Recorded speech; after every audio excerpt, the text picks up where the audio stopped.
যখন আমি প্রথম প্রথম পুনেতে আসি তো প্রত্যেক রবিবারে আমরা দুজন বিকেলবেলাতেই ঘুরতে যেতাম। তো এক রবিবারে ঘুরতে গিয়ে কর্তা আমাকে জিজ্ঞেস করলো ডিমের চপ খাবে, তা আমিও বললাম হ্যাঁ।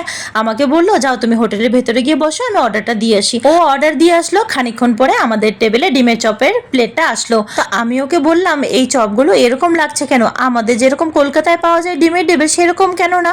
আমি তো মনে মনে খুশি ছিলাম হয়তো সেরকমই হবে, কিন্তু এখানে দেখলাম যে একদমই উল্টো। কর্তা আমাকে বললো একটা খেয়ে দেখো।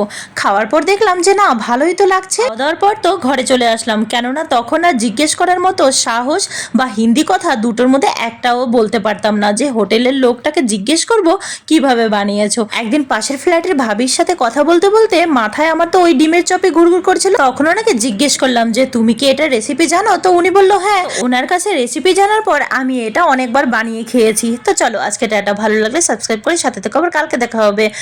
Heavy taste.